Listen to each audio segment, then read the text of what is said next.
Номер 72 Колдош Юлдашев атындагы жалпы билим берүү орто мектебинин башталыш класс мугалими Гапарова Карима. Мекен таануу сабагы кыргыз 4-класстар үчүн. Сабактын темасы жер жана адамдар Кыргызстандын шериктеш өлкөлөрдө, Кыргыз Республикасынын дүйнө картасында. Сабактын максаттары Кыргыз Республикасынын дүйнө картасынан таба алышат, символдорду айтып бере алышат, Кыргызстандын белгилүү жерлерин таанып билүүсү артат, мекенин барктоого үйрөнүшөт. Балдар, мекен таануу сабакка даярбызбы? Китебиңердин 70-бетин ачкыла, жаңы теманы окуйбуз. Демек бүгүн биз Кыргызстандын шериктеш өлкөлөрдөн таанышабыз. Кыргыз Республикасынын кайсыл мамлекеттерден чек аралаш экендигин, шериктеш экендигин билгиңер келеби? Анда эмесе сабакка көңүл бурабыз. Кыргыз Республикасы Борбордук Азиянын түндүк чыгышында жайгашкан.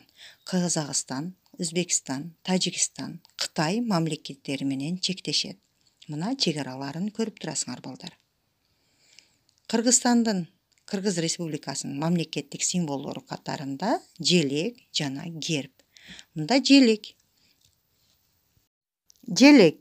Желегибиз 1992-жылы 3-мартта Жогорку Кеңеш тарабынан бекитилген. Анын долбоордун авторлору Айдаров, Жайчыбеков, Иптаров, Матаев, Сыдыковтар. Туубуздун кызыл түстө болуп, туудагы негизги белгилер боз үйдүн түндүгү жана 40 нурлуу күндү көрүп турасыңар. Туудагы экинчи белги алтын нурун чачыраткан улуу күн. Герб. Кыргыз Республикасынын герби 1994-жылы 14-январда Жогорку Кеңеш тарабынан бекитилген. Долбоордун авторлору Абдыраев, Дубанаев. Гербтин символдору түрүндө күн, тоолор, көл талаалар, буудай менен пахта тартылган.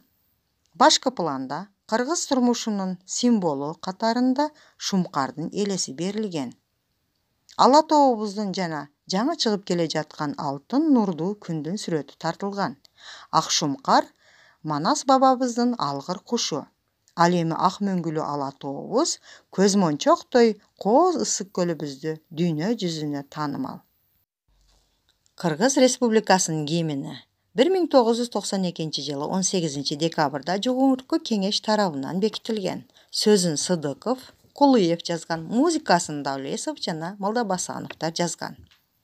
Гимнди жакшы билебиз, балдар? Дайыма ырдап жүрөбүз. Мына биздин мамлекеттик гимнибиз. Республиканын экономикасынын маанилүү тармагы болуп, эл аралык туризм эсептелинет. Бул ысык көл. Курорттук зоналарында туризмге эң чоң пайдасын тийгизет. Андан сырткары Жалал-Абад курорту. Мына балдар, Жалал-Абад санаториясы. Бул жерге дагы көптөгөн мамлекеттерден эс алуучулар келип, суулары менен таанышып кетишет. Биздин белгилүү Сары Челек, Аларча коруктары архитектуралык эстеликтер туристтерди кызыктырат. Республиканын аймагында 5000ден ашык тарыхый, маданий эстеликтер орун алган. Мына бул Аларча. Улуу Жибек жолунун тарыхый жайлары кызыктырат. Ал жолдун нугунда орун алган эл жайгашкан жайлар жана кербен сарайлардын чалдыбарлары азыр да кездешет. Бул Ош шаарындагы Сулайман тоо. Кыргызстандагы тарыхый маданий эстеликтердин эң көрүнүктүүлөрүнүн бири Ош шаарындагы Сулайман тоосу, өзгөн архитектуралык комплекси. Андан сырткары Бурана мунарасы, Шайх Фазил күмбөзү жана башкалар кирет. Бул мунара, Бурана мунарасы. Бул болсо Шайх Фазил күмбөзүнүн Алабука районунда жайгашкан Шайх Фазил күмбөзү. Азыркы куруучулар шаарларды мурдагыдай курбайт. Шаарлар менен кыштактарда жашоочуларга чоң комплекстер, коомдук имараттар салынып, сейил бактар бөлүнөт. Бул биздин Жалал-Абад шаарыбыздын киребириши. Биз балдар Жалал-Абад областында жашайбыз. Мына балдар, бүгүнкү сабагыбыз силерге жактыбы? Жаккан болсо, силерге бышыктоо үчүн суроолор.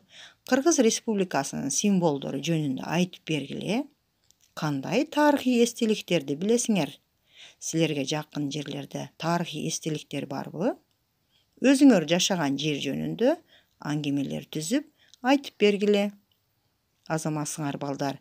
Сабак силерге жаккан болсо үйгө тапшырма 70-72 беттерди окуйсуңар. Катышып берген бардык окуучуларга алкыш айтам. Саламатта калгыла.